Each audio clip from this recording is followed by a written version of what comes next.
Adopt a Camp started when we realized that those that have been affected by the insurgency in the northeastern part of Nigeria are not just the abducted Chibok girls. There were others in communities that have been affected, and there were others who I later found out are called internally displaced persons who have been displaced from where they used to know as home.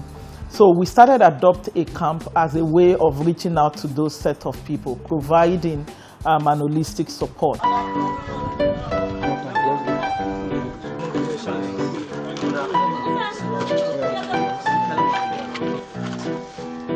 We went to Yola first, sometime in 2015 to do a needs assessment. And then we realized that there was, a four-pronged approach to the kind of intervention that they need in terms of health, education, economic empowerment, and basic necessities. So we started supporting IDP camps, particularly in the Northeast in this regard. But down the line, we decided to focus more on education, such that bulk of the funds that come to us actually go into educational intervention. Imagine standing before a child, teaching him without an exercise book, not even a pencil. It's very hectic. What is he going to take at home? Must he cram whatever you teach him? He must write. When you are going to give him homework, where will they write it to? Some parents don't have the money to buy exercise book, not even uniform. So with the educational intervention, we actually do 3 key projects. We do the School in a Bag project, where we give school bags in IDP camps and in host communities.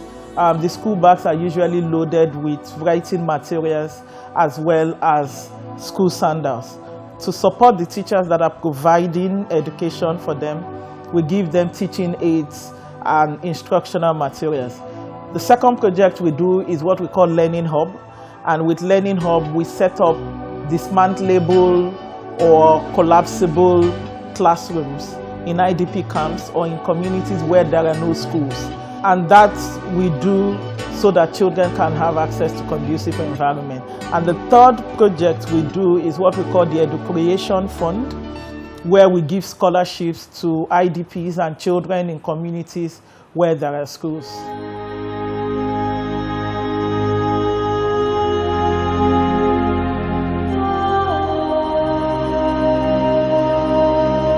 The first mission to Chibok, which we called Mission to Chibok 1, was sometime in 2015 when we went there, and it was to do a needs assessment, and then we also took some food materials to some of the parents of the girls that were abducted. But that helped us to understand the needs in Chibok as a community that has also been affected. The second mission to Chibok was in October of 2016.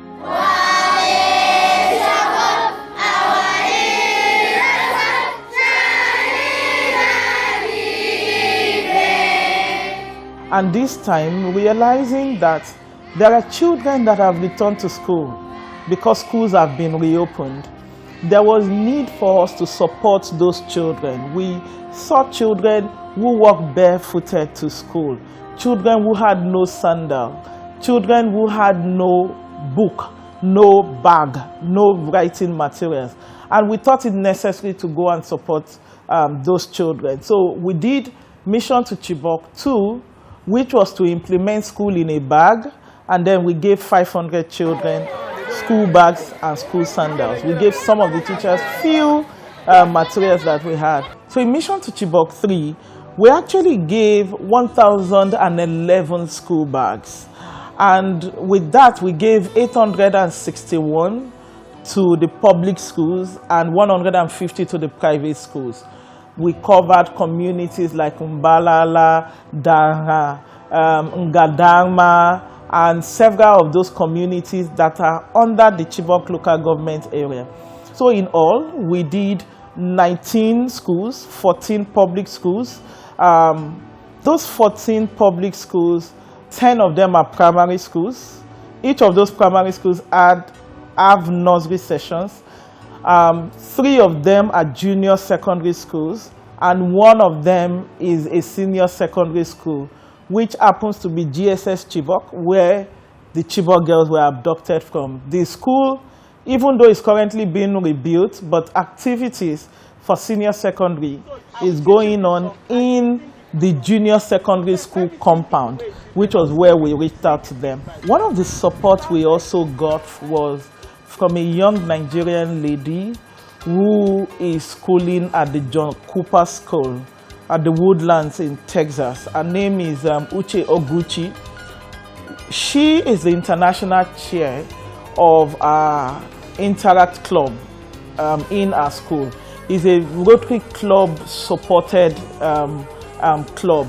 And what Uche did was to mobilize our friends, community members, and they gathered a lot of educational materials. These materials was sent to another friend of Adopte Camp in Washington. Her name is Omolola Adeleosho. What Omolola did was to then, using our own funds, to send these 2 big boxes down to us. We also took it to Chibok. My name is Donna Diglo, and my school is GSS Chibok. I'm in GSS 2. I want to be an aeronautic engineer. This school bag can help me to continue coming to school to learn more about the science. The reason why I want to go to school is that I want to finish my education first and get work. I will help those people that do not get it.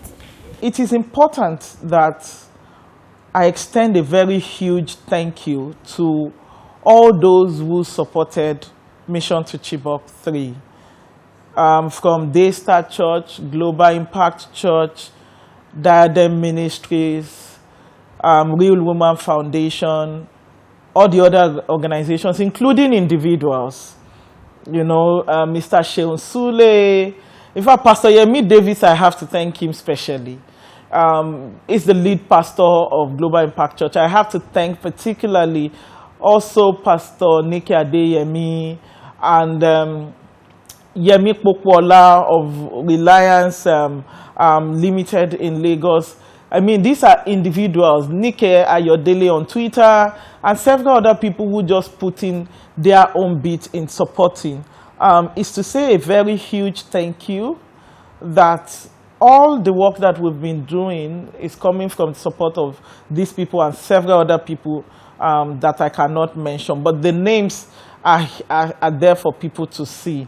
And it's to say thank you, but most importantly, that our work is not yet done in these communities.